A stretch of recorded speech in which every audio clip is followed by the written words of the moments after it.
The Nerd Academy podcast is released weekly at 12 p.m. Eastern Standard Time, available on our website at www.thenerdacademypodcast.com and wherever you listen to podcasts. You can find the Nerd Academy podcast on Facebook, Twitter, Instagram, and YouTube.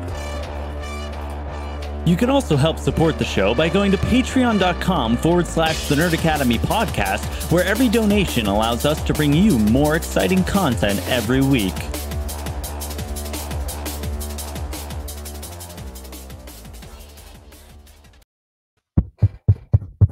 This thing on. We're back, bitches. Welcome back to the #1 Contender podcast, the show where your favorite nerds talk all things movie, trivia, Schmoedown. We're poking our heads back in. You know, the season hasn't started yet, but there is some stuff to talk about. So yeah, we're here. We're here. We got to do a little bit of recapping in the preseason. I am joined, as always, by your resident dungeon head and quirky merc, one Travis Grossman. Now you see, good podcasters would have done a little bit of research before this episode, but I am scouring every resource I have to find the new rulebook as we start. Cheers. Going off of what Bibbs said in that interview, I don't think it is available to the public yet. Okay. So rest assured, I don't think you're derelict in your duties. I think it's just not there for us. And it would have bitten us on the ass and made itself present. Mm-hmm. But as we alluded to, we got to talk about the update to the rulebook. We're going to talk about the Schmoedown Award nominations. Voting has since passed, but we still got to discuss who all is up for awards. So before we jump into all of that and get the show started, we have a word from our lovely sponsors at, I can't find my cursor. That's not the company. We got SundaysBloodyMary.com. My favorite Bloody Mary mix. You guys know this shit's awesome. We got the spicy Caesar mix. My favorite. I have another jar on the way. We got the mild Mary mix, the subscription box, and let me see if it's still on here. It looks like there's still eligibility if you haven't done it yet. They have opened up a new members club. I'm just going to read directly from the description there. Do you love our mix? Have you been with us since day one? Do you want to get an inside look at our operation? Yes? Then join the members club. With your 2022 membership, you will get one members beer glass with your member number and Sunday's logo. There will only be 10 made. There's only 10 slots. Free shipping on every order for 2022, and you will receive a personalized code to do so. And you'll get a monthly email from Colin and Annie giving you an inside look at what they do on a daily basis and what they're working on behind the scenes. You'll get a chance to pick a flavor for one of their limited edition Bloody Mary mixes, and they'll be adding value to the membership throughout the year, giveaways, free merch, free samples, Zoom hangouts, and whatever else they could come up with. So if you've already been Sunday pilled, as it were, and are drinking the mix as much as I am, because I blow through a jar pretty quickly because this shit's just really good. And I make them a little spicier. I put more mix in than I probably should because I like the flavor a lot. But there's that. There's a subscription box that gets you 2 jars a month. Then you, of course, got the okra dilly beans and asparagus shirts, shot glasses, all that stuff. So if you want to get some badass Bloody Mary accoutrement and help out your favorite nerds, go to sundaybloodymary.com/shop. Use code TNAP at checkout. You get 10% off your order and help out your favorite nerds in the process.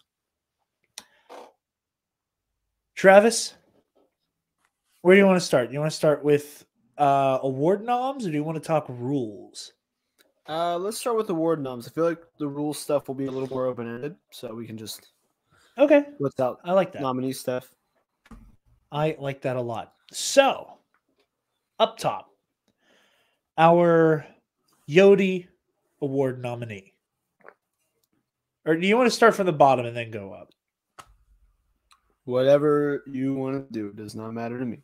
Okay, we'll start at the bottom. Because we get to start by talking about some of our contemporaries.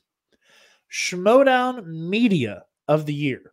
Certain point of view. Let's get ready to Schmoedown. Schmo me the money. Spin from the reel, and the ultimate Schmoedown after show. I have a hard time keeping up with all the after shows. I normally hop around. Like if there's a big week, I'll tune into one or two here and there. I'm biased. I'm going to say point of view because I know Molly Damon's involved with that one, and I like the Damons. That's fair. I would have to lean not as like a slight to anyone that does a Schmoedown after show. It's just that it's not the first thing I click on to listen to, you know? Yeah. There's a lot out there, and, I'm limited on time for podcasts. I usually save it for Behind the Bastards, honestly. Yeah. Like, no, that's primary.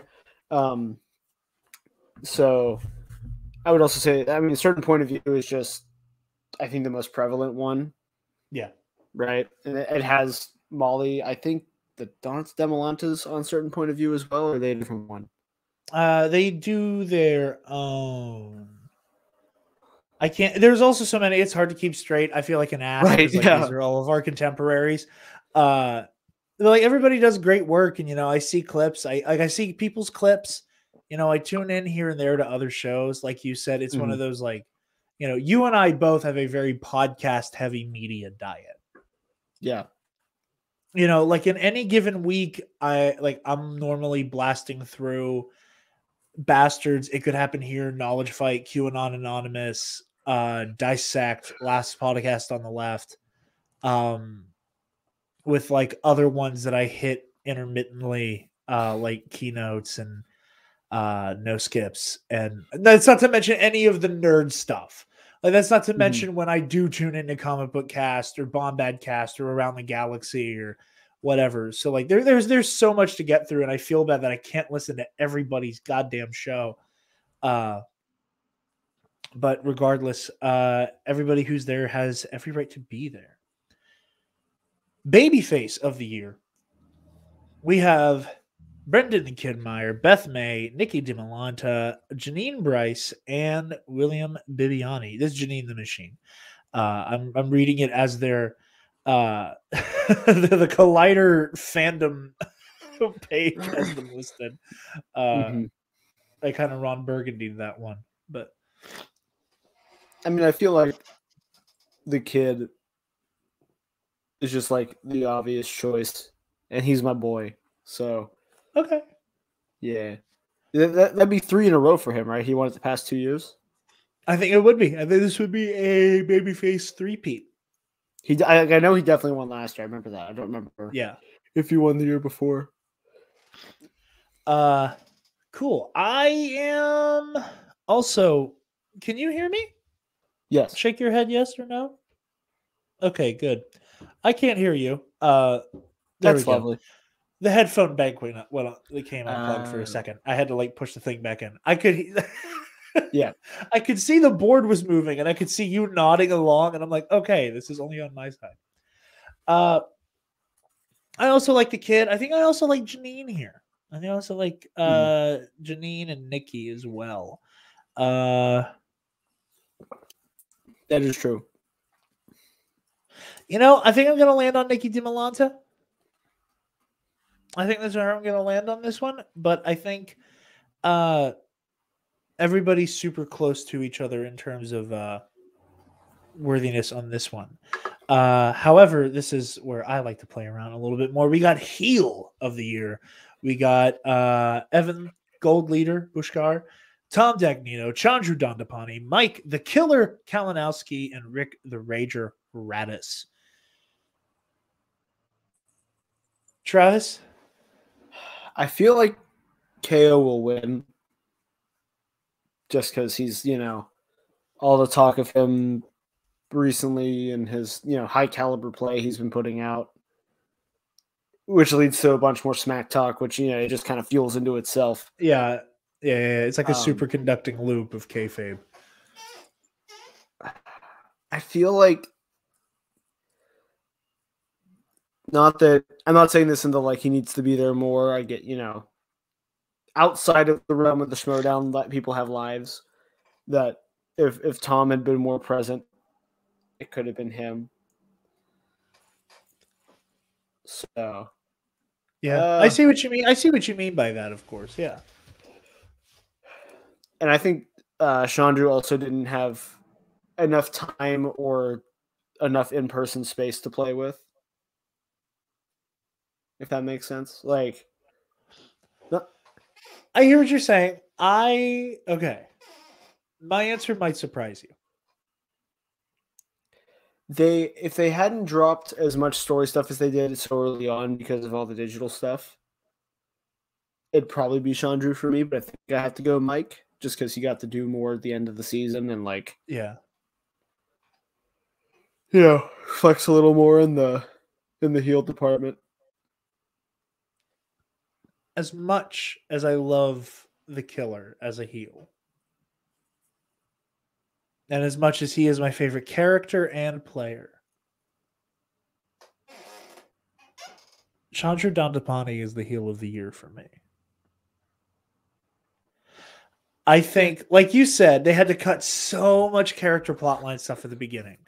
And from the beginning of the season, they were clearly teeing him up to be the big bad of season 8.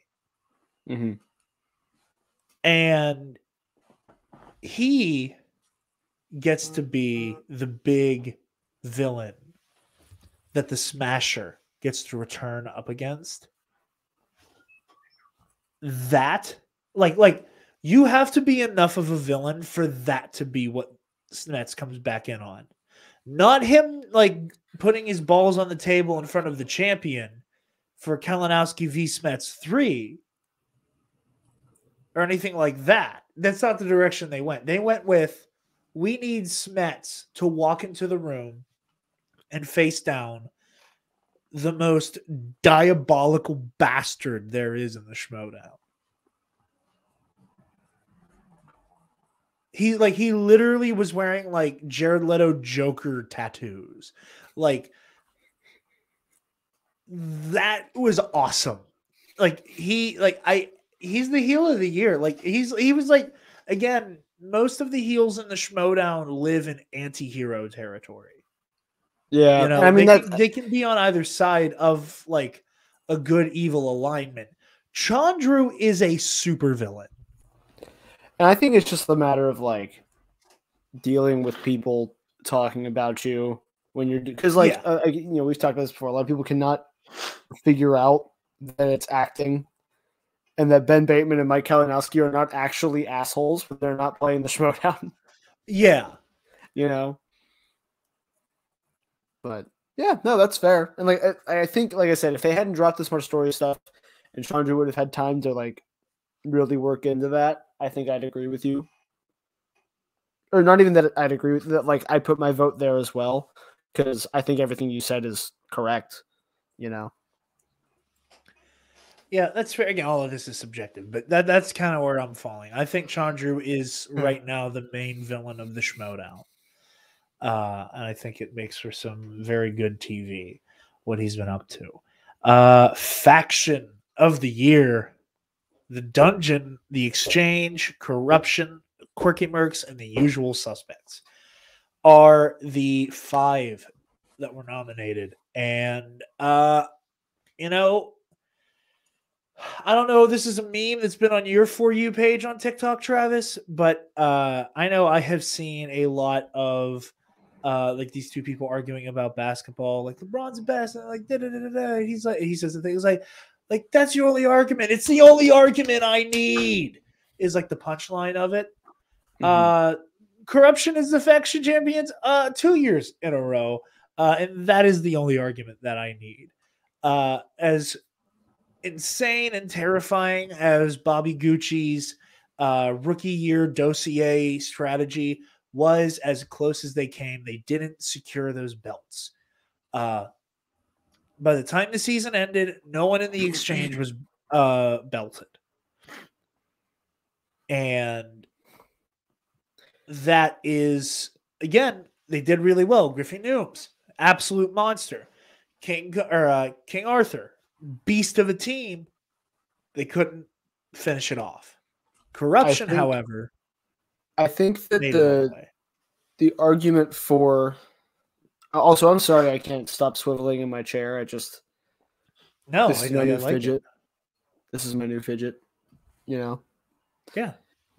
But I think for the exchange, the biggest thing they have is they got to where they were at the end with basically all rookies with no championship points. Right? Where they didn't have belts. They won more matches than any other team mathematically because every match they played was worth less points. Right? Yeah. And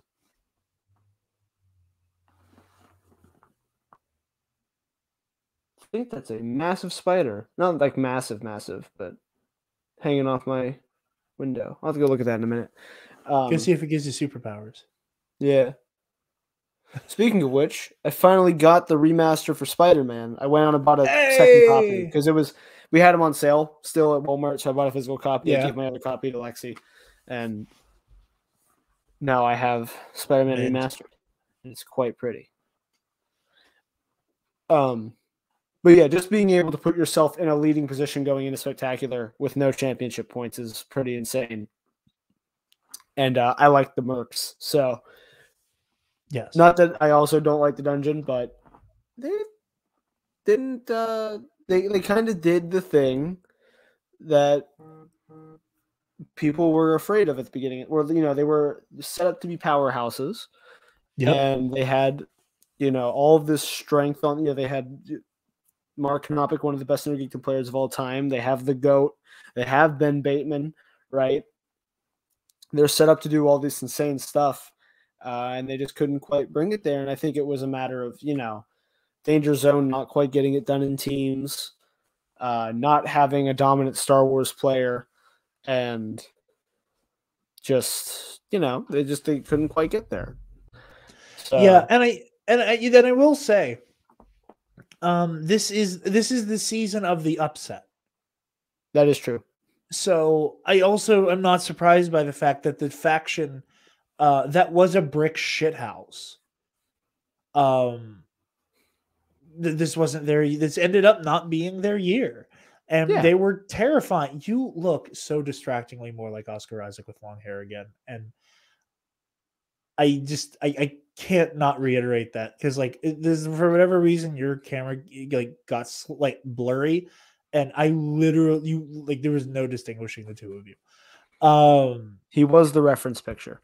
When I went in, I was like, it was one of those recent movies where he has longer hair parted how mine's parted now. Only his is a little curlier, and mine has more a wave to it. But I was like, something like this, and she went, cool. And then we cut it to the length that I could stand. This is what the hell is this? Well, he goes exterminating. No, this is the year of the upset. And it's a bug that a spider was eating. Excuse me. Oh. Yeah, it's like a carcass hanging from a web. Don't disrupt mealtime. Nope. But yeah, I'm not surprised this is the year the dungeon wasn't able to cash in all the checks they kind of wrote at the beginning of the season. Definitely. Nothing against them. Just, this was the season of the upset. I think everybody was liable to kind of just get in the face at one point this season. So, and I think that Koi proved himself, proving that Shazam is Shazam, right? Yes. And taking Andrew all the way to finally dethroning the Star Wars GOAT. Yeah. Yeah. For me, that's worth a lot. And obviously, I just want to vote for someone that isn't corruption to be different. So I'm going to vote for the Mercs. My second would be the exchange, I think. And then I can't not have corruption as number 3 because they still won. Well, and here's my thing. Aside from the numbers game, and again, everybody's going to be voting differently here. So some people are going to vote for their favorite. Some people are going to vote for who they objectively thought they did the best. But there's no such thing as sheer objectivity. So me going in here, I don't know if I would vote faction of the year to be whoever won if it wasn't corruption. or if I would blindly end up voting corruption down the ticket. Obviously, I picked Chandru over Mike, but there's a whole lot of whatever there.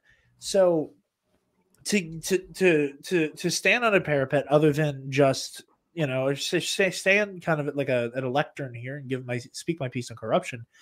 I think they proved that Shannon is the best at galvanizing a team and knowing who her heavy hitters are, and sending them out to war. Like, no pun intended with this previous season's theme. I think the way that she was able to make a champion out of Marisol McKee is incredible. Like I just think there's just something beautiful there. I don't know. Like Marisol was great the season before, and she was doing great this season, but that's how the draft ended, was her going, what do you want from me, from Marisol? She did everything she could to get her back. And, going into this season, again, there is a dominance that corruption has that is unparalleled in terms of their synergy. Like with the new format of you only get 5 players, 1 per each division plus a teammate. You have Mike and Chance. There's your team. You also have Collins and McKee. There's another team. Mike and Chance can absolutely whoop ass in IG. Mike is the reigning IG champion. The greatest. He's the greatest IG GOAT. He's the IG GOAT. And maybe the second greatest player of all time. I don't know if that's what you were saying or not. You cut out for a second. I don't know if that was the. I said he was the greatest IG player of all time, and honestly, the math is there. Yeah, all it will take. I think if he gets a singles belt, he'll be on par with Dan. In terms of where Dan goes, he's just insane in singles and teams. Because singles and teams are, similar. Mike is just so spread out. And I think that's, with the exception of Mike, I think that's Corruption's biggest strength, is they have the most consistent players where, I don't think Marisol, Adam Collins, or I almost just said Chandru, and that's very incorrect.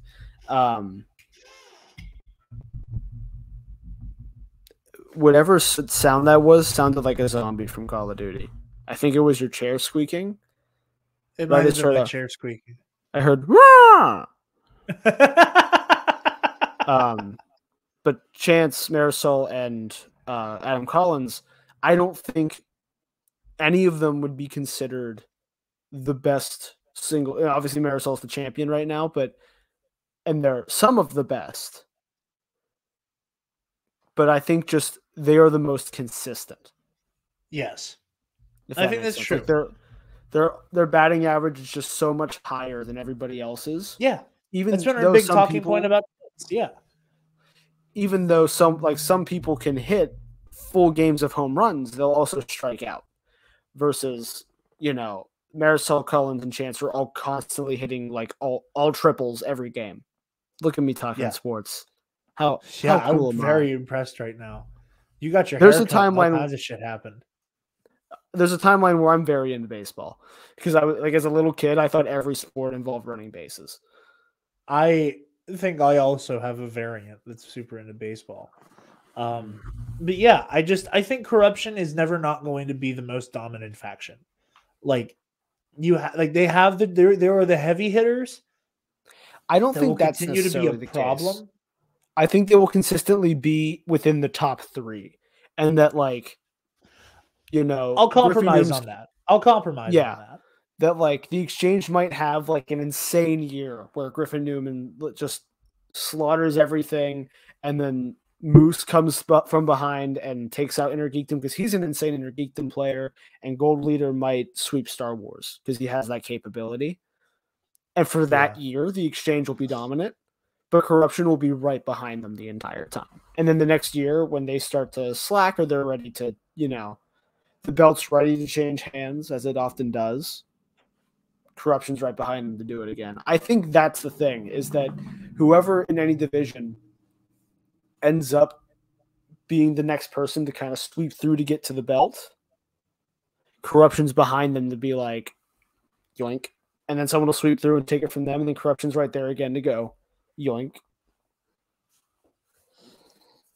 That's valid. That's valid. I hear what you're saying on that one. But yeah, Faction of the Year, I am unsurprisingly absolutely planting my flag with the GOATs at Corruption. Match of the Year. This is a lengthy one, so buckle up. Deception versus Blackjack. Dimolanta v. Damon won. Andrew, of course. Thomas Harper versus Nikki Dimolanta. Kalinowski v. Don Depani. Kalinowski v. Walter Hauser. Kalinowski v. Robert Parker. Marisol McKee versus Janine the Machine. Merle v. Collins 2. Shazam v. Corruption 2. And Shazam v. The Otter Couple. I again want to say, I think it says a lot that my boy makes up more than half of these entries. It does. And I think he is the obvious choice for what will be the winner, and what's tied is my winner. Because interesting. Okay, because I'm going in a completely different direction, clearly. What's yours? I think the obvious one that's been since the match aired, everyone has said it is going to be the match of the year. It's Mike and Chandru. I think it has the benefit of being like one of the first real in-person live matches after, that first lockdown. And I think that the energy and the character on display and like how intense the match got and everything about it was just peak Schmoedown. Uh-huh. And everyone talking about it when it happened was like, this match is peak Schmoedown. And I think it's probably going to win match of the year. My second, Dimolanta Damon won. Dude, it was just that's the the where were you when moments. That's a Schmoedown where were you when moment. So that's my pick. Dimolanta Damon 1 is my pick, and a very close second for me is Kalinowski v. Parker at Spectacular.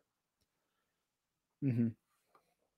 For all the same reasons on our last episode we did, covering Spectacular that Frank said. But dude, that was the moment that we all went, everybody's on notice.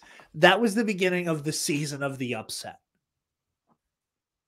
It all started there. It all started with that 51-50, like the moment of like, whenever Alex was like Bly and he was like, I didn't write it.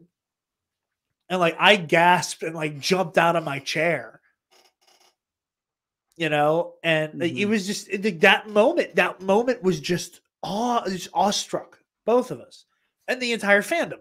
But I'm watching that with you was just, yeah. Oh my God. Someone did it.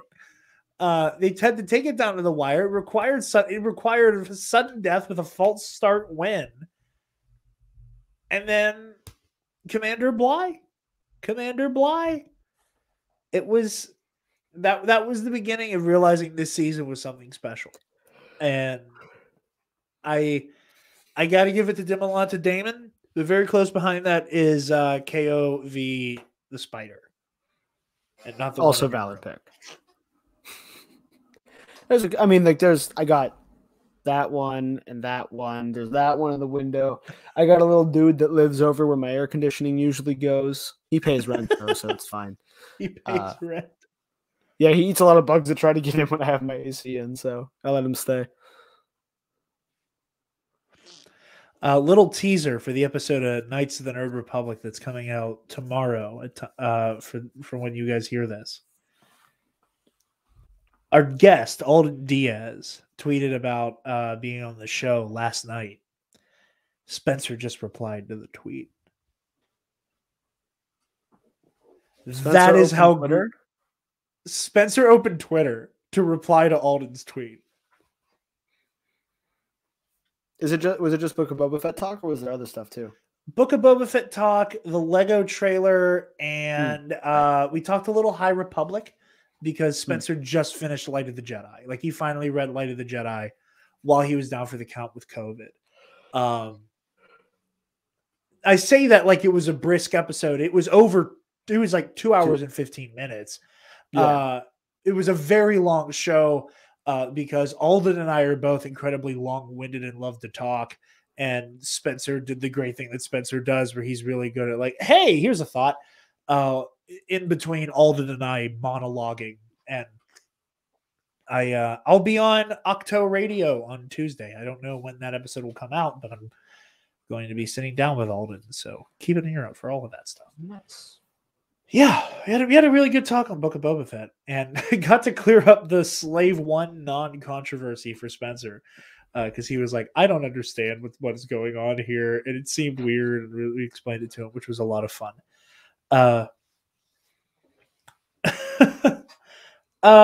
Feud of the year: Ben Bateman v. Paige Fabretti, Evan Bushgar versus Thomas Harper, Chandru Dandapani versus Mike Kalinowski, the Demolantas versus Alex Damon, and Dan Murrell v. John Roca, Dawn of Goats. This one's hard for me.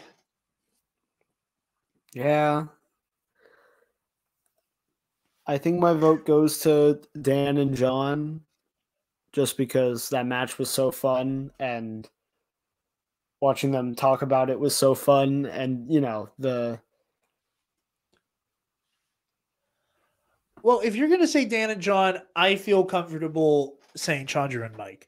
I loved that. Yeah. I loved them slowly. Like, it was watching these two titans who like finally got to face each other. Like, just slowly inch towards each other for combat. That I loved that shit. I loved that shit. Lived for that shit. Mike avenging Chance. Like, it was all beautiful. And I loved their energy. I loved, again, how much of a villain do you need to be to make the room cheer for Mike? That is true. Like, that is true. That is like, again, that is more of a testament to Chandru deserving heel, and it is more of a testament to how incredible their feud is. Like, it reminds me of like the Justice League cartoon when it kind of for a second there came down to Lex Luthor versus Darkseid, and you're like, how much of a fucked up situation is this where I'm rooting for this guy with Luthor? The same thing here, where it's like, how much of a bastard do you have to be? Let them fight. Yeah. This is watching two villains duke it out. So I put my vote with Dandapani and Kalinowski, but Roca and Merle, so close. Podcast of the year. Again, this is the media and podcasts were separate. I don't remember why they were separate, but they are.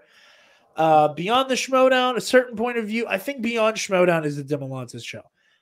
Certain point of view, Machine Mondays, Backstage, and Rundown. Backstage for me. It's Backstage or Rundown. They're the ones I end up watching the most. Yeah. I normally get more of a chance and opportunity to watch Backstage. Backstage, because of my work schedule happening like in the middle of a day on a Tuesday, happens to fall when like nothing is going on in the bar, or it's either super slow or like completely dead. And I can stand to like put something on, and maybe that's when I'll eat my lunch. So Backstage ends up being the show for me out of the bunch. But again, getting around to the Schmoedown after shows and stuff like that is normally pretty difficult, as hard as I try to do it.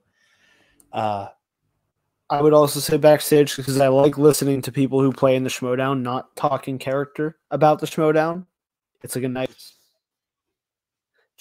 I agree. That's another fun thing. I just realized you were like holding in a sneeze. I was like, why did that offend him? No, I was like, my allergies, I keep getting like super gross and phlegmy every time I get into the studio. And I would like, while you were talking, I thought that was a good time to like mute my mic and just snort in really hard and not do it into the microphone. And since I'm the one with the list of nominees in front of me, I can't do the thing where I walk away and tell you to vamp. Like I can do that during the rules to like blow my nose and make gross noises. But yeah, I like listening to people talk about Schmoedown that play it but aren't in character at the moment. Like listening to Ben talk about strategy when he's not being the boss is a nice change of pace for me. So and it enhances the experience, at least for Ben, like to watch Ben. Yeah. And between two people who really like his like Ben Bateman media figure and Ben the boss Bateman. Right. Yeah. Absolutely. I agree with you. Exactly. Upset of the year. Janine beats Dan Murrell. Andrew DeMolanta beats Alex Damon. Nikki DeMolanta beats Alex Damon. Poor guy. Paige Frabetti beats Ben Bateman. And the press room beats Danger Zone. I am so again, the beginning of this season officially taking place in Upset City started with DeMolanta and Damon. Right. Andrew. However, for me, just because again, like Dan Murrell is so much of a dominant force. Yeah. For me, it's Janine beats Murrell. You know, it's the like again, like he's Superman. He's Schmoedown Superman. I don't care what context you did it in. I don't care what caveats are attached to it. If you manage to beat him, that is a huge feat and feather in your cap. I don't care how you did it. I don't care what context, how you got there. You did that. Janine did that. I agree. I think it's Janine and Dan. I think that with the DeMolanta Damon matches,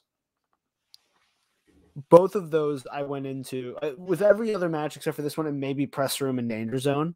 I went in thinking this is a 50-50 shot and my money goes on the higher ranked player. So when DeMolanta went and played, both DeMolantas played Damon, I thought this is 50-50. My money's on Damon because it's Alex Damon.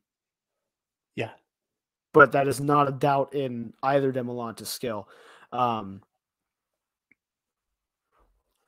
think the other closest would be Ben Bateman and Paige Frabetti, but I think it's much more possible to beat Ben Bateman.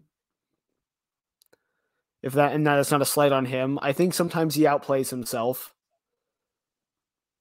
where he'll make a weird call in the name of strategy and it backfires on him, and Dan's more likely to just play through it, you know. And then Danger Zone v Press Room, also big, but I think at the same time we'd already seen Danger Zone begin to falter with their chemistry and just realizing that putting two big guns next to each other doesn't always work.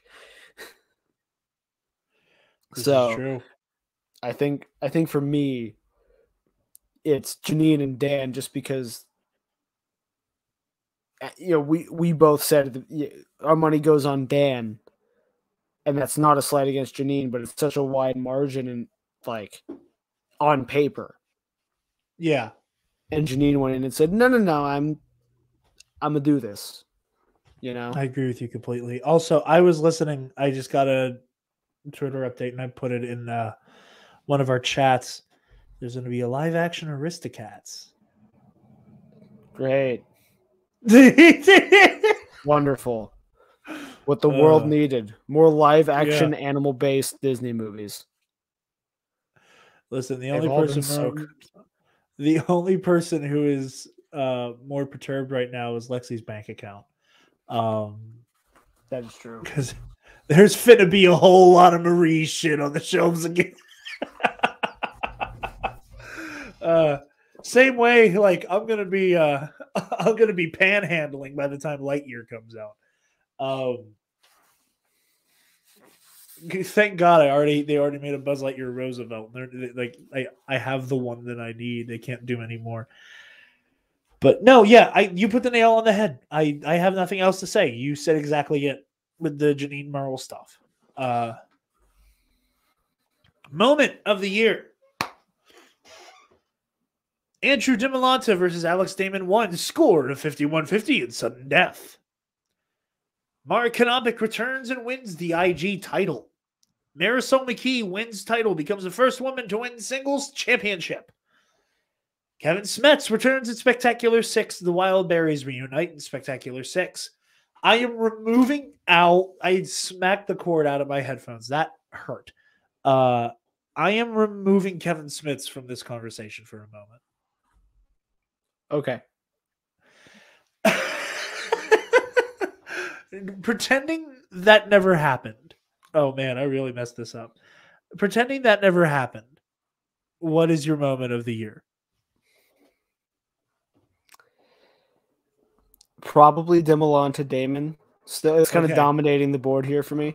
I think a close one for me is the Wild Berries. Even though I was never very close to them as a team, watching the crowd just erupt for that. TeePublic.com. Just it made my heart happy. It was so fun to watch. And it's so great. It was so fun. Okay.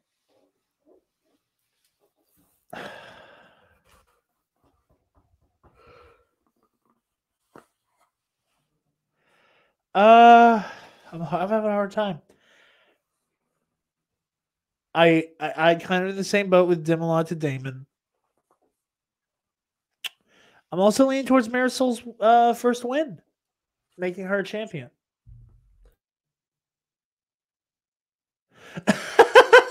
Bless you. Watching your sneeze without any audio was very funny. Oh, it was a cough. It was a cough. Yeah. It was a hearty cough. I'm stuck between those. I think I'm going to say Marisol. Moment of the year. But, of course, it's Kevin Smets' return. It exists on its own field of existence, and I feel like even nominating it is not fair. But it's the obvious winner. Comeback player of the year. DiMolanta. The nominees are Janine the Machine, Dave Del Rio, Andrew DiMolanta, JTE, and Mara Kanopik. Andrew DiMolanta. He was kind of... Huh? Andrew DiMolanta. Andrew DiMolanta. Because here's my thing. Janine and DiMolanta had a similar vibe of really good but not truly in the upper crest.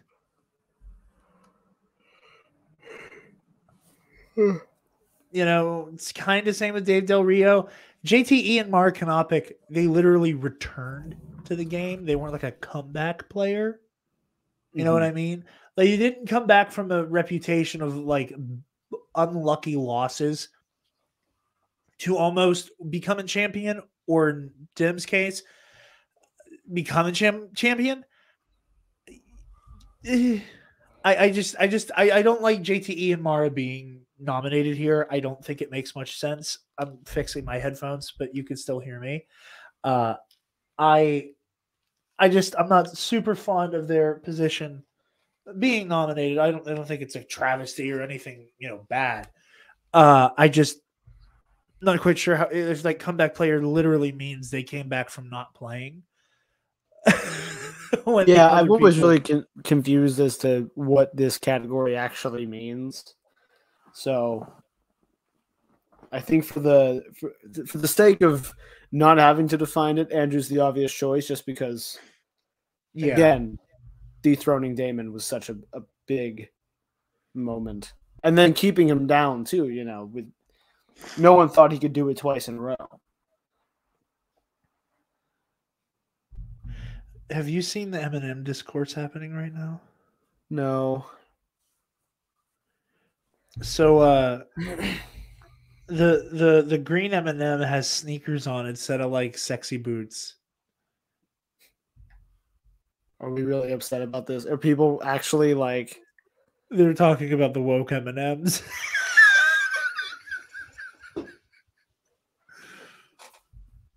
They're all cannibals. They're all like they all eat each other.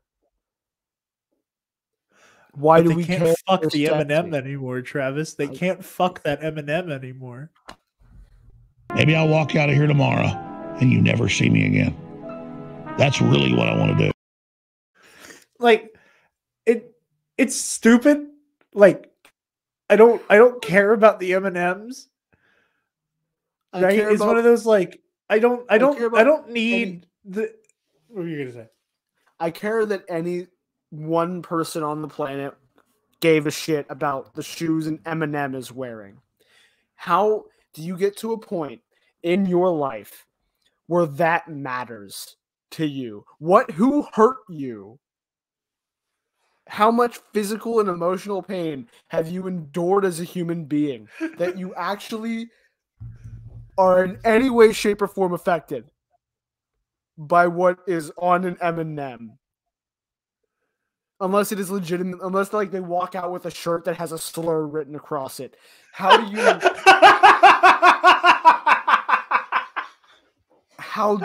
care? That orange Eminem just walks out wearing like a swastika armband.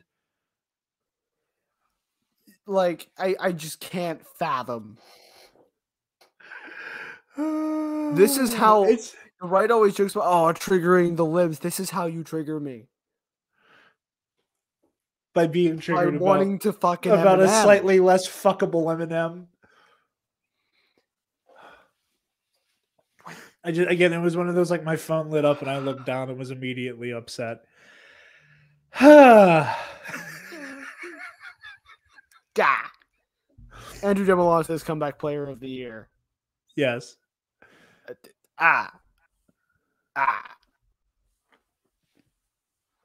Rookie of the year. Nicky DeMolanta, Thomas Harper, Josh Horowitz, Amadou Moses, and Griffin Newman. Travis? We briefly discussed this on our spectacular episode, but your thoughts now, like your final thoughts, lock them in. I think I would vote for Griffin Newman. I think Thomas Harper will win. Final answer. Okay. I hope Thomas Harper wins because I think he deserves it. He, again, in a field of rookies who all prove themselves to be trivia monsters, only one of them is a champion right now. That is true. So, a defending champion. That is what it is. We'll see what he does without his whiteboard, but yeah. I pull. Fine. I do too. I'm going for Harper. Manager of the year: Shannon Barney, Tom Dagnino, Coy Jandrew, John Kaiser, and Sam Levine. Travis, I feel like we fall back to the same talk we just had, where I like Coy enough that I'd vote for Coy. I think Shannon will win. Shannon or Tom. I think there's a strong pull for Dagnino's strategy having worked as well as it did, and for being as smart with his players as he was. I think I just love watching Coy work with his players. Actually, you know what? Sam has a good pull too here. Yeah, they all did great. All. Again, I'm going to fall back on one of them is now the two-time faction champion. I think Shannon, in my opinion, against nearly impossible odds. I think it's Shannon and then probably Sam, because he they've all said in the event that there's a challenge on the board, you want to have Sam behind you because he's the best at making sure his players are getting Sam goddamn Levine. Yeah. I think Coy and Kaiser are both excellent at working with their play. Like they build a good rapport. Not that the others don't. Obviously they do. But there's something very personal about watching Kaiser and Coy work. You know what I mean? That they just know what to say to calm people down and to like rev them up and get them ready to go. Keep them in the headspace they need to be in to play at their best. Right? Who's missing? I'm missing someone. I mean, you talked about all of them pretty much. Kaiser. I think Kaiser's the only one you haven't hit. Oh, Tom. You hit Tom, but yeah. Yeah, so just the dossier strategy. I think it'll probably go to Shannon. I'd vote for Coy probably because I like watching him work with Shazam a lot. Yeah. I think they're excellent.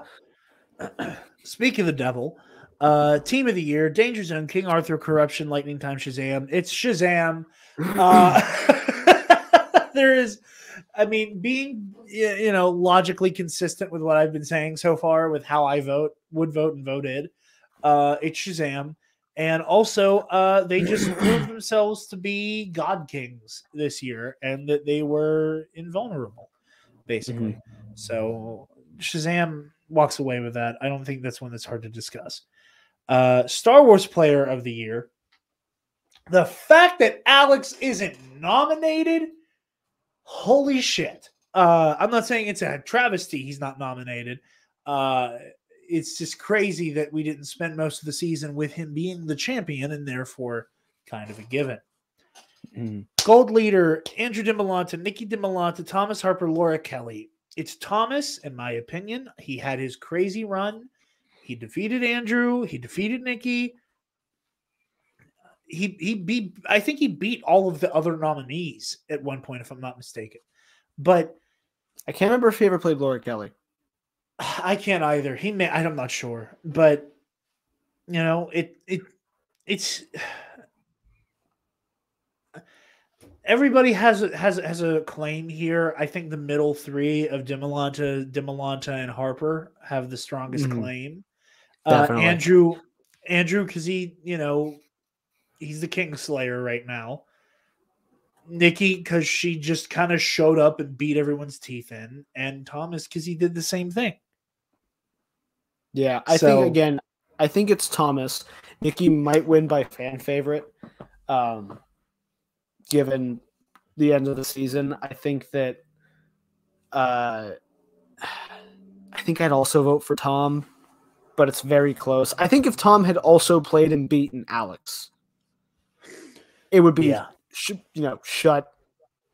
closed and shut. That's whatever the saying is that like there's no competition, there's no discussion. It's Thomas. The fact that he didn't open and shut, shut this, open that. I'd hit my camera over if I was comfortable doing that.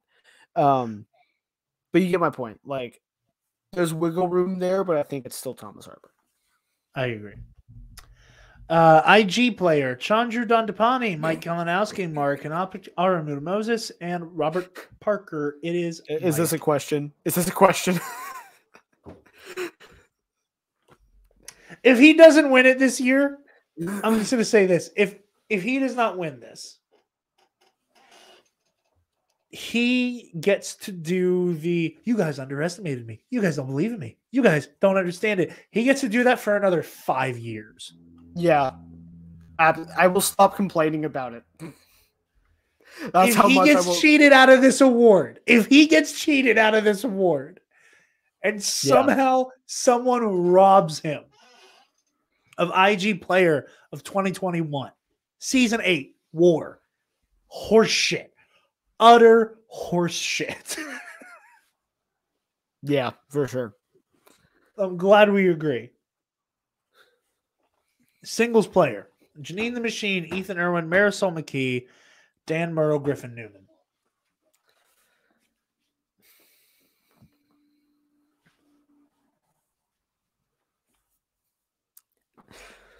My brain says Marisol, and my heart says Griffin.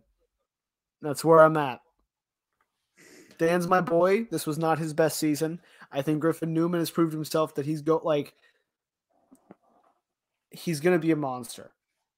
I think once he's in studio and he gets used to that in-person, God help us all. Exactly. Right. It's going to be insane. But I think Marisol proved herself so much this season, right? And just proved what she is capable of, and that she's not a fluke champion. And she's not a fluke player. And I'm not that anyone ever said that or thought that of her. But as someone who underestimated her like 3 separate times this season and has admitted to such, I think it's Marisol. I enjoyed watching Griffin play a lot. I think it's Marisol. Again, if Griffin Newman in his rookie season, part of the crazy rookie gambit that Dagnino made his way, got at least one of those belts he was eligible for at Spectacular, I think it's Griffin Newman. Mm-hmm. However, Marisol McKee in her sophomore season had just talking singles right now, or no. Yeah, we're still talking just singles. Yes, player of the year. She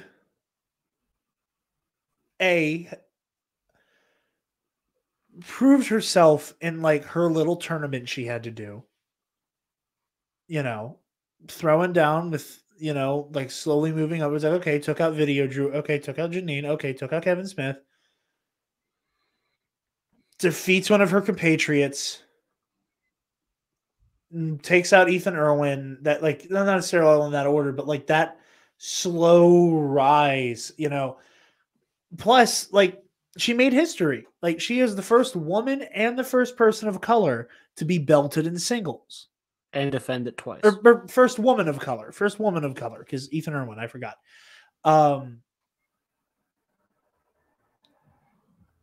She made history, like that. Like that's just that stands on its own. Like there's a moment, there was an amount of legend made out of being somebody who did the thing first.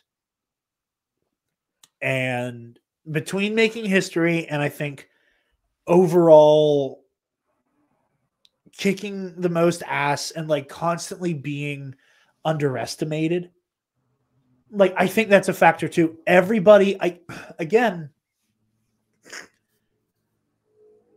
you did it, a lot of people did it. Like there is that, and like I had a level of blind fealty to her because corruption. But even I, going in the Spectacular, I was like, I'm nervous. Mm-hmm. I'm nervous to see her play Newman. I'll make no bones about that. I'll own that. I was afraid for a little bit. And she proved everybody wrong every goddamn time. Yep. So that's what puts her ahead of Newman for me. Me too, for singles. Player of the year. Read the Ethan Irwin. Wait. While you read those, give your spiel. I'm going to go pee. Go pee. While Naruto runs away to the bathroom. Player of the year. Ethan Irwin, Thomas Harper, Mike Kalinowski, Marisol McKee, and Griffin Newman. Now again, manager of the year and faction of the year. When 2 of the player of the year competitors are from the same faction and are both belted from that faction. Again, Shannon and Corruption deserve it. You deserve it. Anyway, this is where I'm going to say Griffin Newman. Overall, his performance between his teams and singles performances was more dominant than anybody else here. Across the Schmoedown as a whole, this is where I think Griffin Newman deserves his Rookie Legend Award. I don't think he's Rookie of the Year, but I think him doing what he did while also being a rookie makes him worthy of Player of the Year, in my opinion. That's me. Here I'm smacking the microphone. Don't mind me. But I think it puts him a step ahead of everybody else because Ethan Irwin was hot at the beginning of the season, kind of pattered out and wasn't able to get the job done. Thomas Harper blasted through and did amazing in Star Wars, but I don't think you can compare what he did to Griffin as an overall player in multiple divisions rather. Mike obviously has become the undisputed IG GOAT, but he wasn't really able to get it done in teams and singles. Marisol, again, of everything we just said about singles player of the year, wasn't able to get it done in teams exactly. Griffin wasn't able to get belted in either of those divisions, but as a rookie made it as far as he did, which in my opinion makes him the overall player of the year. I think I agree with everything you just said. I think that Griffin also, he proved himself in the sense that he just couldn't stop winning. He proved himself in that he didn't just play other rookies. I think that was part of the exchange's strategy, was that if we draft all rookies, they have to play other rookies. And if I can prepare them better to acclimate to the Schmoedown, we'll get ahead. And that did happen. But I think also on top of that, they had King Khan, Griffin Newman, right? All these insane rookies that were just really good to begin with. That the fact that Griffin beat Barbarian, beat Bibbs, they took down every team that could pose a challenge to Shazam and then posed a challenge to Shazam. I think that, and you can watch in the way him and Khan play as a team, Khan still feels fresher than Griffin Newman. And maybe that's because he made it farther in the tournament at the time, so he was still seasoned and in go mode, and Khan had to get back into it after a month or so. But you watch them play, and Khan's I think this is the answer. I'm pretty sure this is the answer. And Griffin's yeah, that's it. He's letting Khan get to the answer himself. Yeah. So that he's make sure that Khan's flexing those muscles and working as a player so he doesn't lose that. But also is sitting there going in the event we need to fall back on me, we can just fall back on me for the most part, or at least fall back on his gut. Because there were times where neither of them knew it, but he was I have this guess. I feel this is it. Yeah, and Khan did the same thing, to be fair. There were several points where King Khan was I think this is the answer, and Griffin Newman was I don't have a better one, and I trust you, so we'll do it. I think that those two are going to be an insane team next season. They're going to be it's going to be scary, especially if they're going from the beginning of the season. So yeah. And then last, but certainly not least, we have John the Outlaw Roca, our recipient for the Yodi Award. So yeah, whenever the Schmoedown Awards happen, expect an episode from us. We'll be doing a recap of that. Real quick before we get out of here, we had our rule update that happened.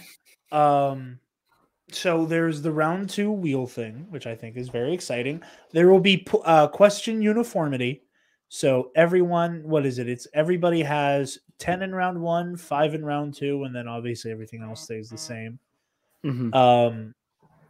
But the big change is the new wheel. So also the line judge. Also, the line judge is actually going to be implemented. There was a lot of talk about a line judge in the previous rule book. I think they're just kind of actually going to be able to have a judge in the room now. So that's good. Yes. We have the new wheel, which will be 9 categories and then 3 wild card slices. 1 that is concealing spinner's choice, 1 that conceals opponent's choice, and 1 that conceals a brand new unused category that can be about anything that pertains to the division. I love this idea. I think this is going to be really cool. I think this is going to lead to some incredible moments this season. I am so excited to see what the hell the Star Wars wild cards are. And yeah, I like it. I'm into it. I also like it. I think my issue with it, and this is like without having seen people play with it and without like watching people discover it, right? We've been told about it. My immediate thing is I think the strategy is always like if all three are present, you always spin away from them. Yeah. Right? That like mathematically you are 2/3 chance likely to hit something that could very much screw you over. So if you are spinning first, or if the person that spun first did not spin a wild card, it's never a good idea to stay on one. The exception being, I didn't even think of this, you're in a live event and you spin a wild card on your first spin, and the room is overwhelmingly yelling at you to take it. And you're just feeling good, you're running hot, you don't care, and you just take it. I think that could be fun. You know? Or you just put your balls on the table and take it every time. I don't think the chance is high enough. I think that the fact that, again, I would always treat the new category like it's going to screw me over. Like it's going to be something completely out of my wheelhouse. With the exception of maybe Intergeekdom and Star Wars. Like, because they gave examples for Intergeekdom and Star Wars, I can imagine similar things of like. He was like, it would be all about Dagobah. Yeah, Dagobah or Tatooine or Anakin Skywalker, right? Like, it can't be that far out of the wheelhouse. So maybe it changes for division. Maybe Star Wars, you always take it because your odds are so like you just said. Fortune favors the bold, and your odds are way better in Star Wars. To at least now that I just gave it some thought. I think in singles and teams, you never take it unless you have to. I think it'll be really fascinating. I'm super excited. Yeah, and that's me speaking on it, having just heard about it and not seeing anyone play with it. Maybe someone's going to crack a code with it that I just can't figure out without doing it myself. Yeah. Right? That like someone actually does the math, or someone like figures out, well, I'm strong enough in these oddball categories that I'm comfortable doing that. So now it becomes a 66% win on the spin. So I just take it every time. Yeah. You know? It could work. I don't know. I'm just excited to see how this works in context. But yeah, I think that's all we got for you guys. You know, got a brisk hour and 15 episode to you. Travis, where can the lovely people find you, buddy? They can find me on Twitter and Instagram at Travis Political. Jarod, where? Yeah. Well, first of all, I just need to say that I think season 9 it's gonna be a big nut bust. There it is. Anyway, like I said, I'm gonna work it in every episode. There's gonna be a spot for it. You guys can find me on Twitter and Instagram at DarkJedi2552, and you can find the Nerd Academy podcast on Facebook, Twitter, Instagram, YouTube, and on our website, www.nerdacademypodcast.com, where, if you're feeling generous, you can donate to our Patreon page. Give me $1. Speaking of our patrons, thank you to our $10 alumnus. Hold on, get into the Patreon. There we go. Nick Johnson. Your friendly neighborhood Australian Paco. I said it. I tried it. You can't argue with me on that one this time. Delta 9 and Zach Knaus. Knights of the Nerd Republic versus Series tournament will be happening on Monday night. Tune in. Watch it. We're going to talk about space wizards and laser swords. Batman Hush is coming up on Heroic History 101. We got Darth Bane and Darth Zana versus Obi-Wan Kenobi and Anakin Skywalker on the Versus series for our first episode of that. Why? Because Spencer and I we just got done with the biggest undertaking of a Versus series we've ever done. So you know what we're going to do? We are going to start with our first team matchup because we hate ourselves. Be sure to check out SundayBloodingMary.com/shop. Use code TNAP at checkout to help out your favorite nerds and get some awesome Bloody Mary accoutrement. Be sure to click the student store link to go to our merch shop. Be sure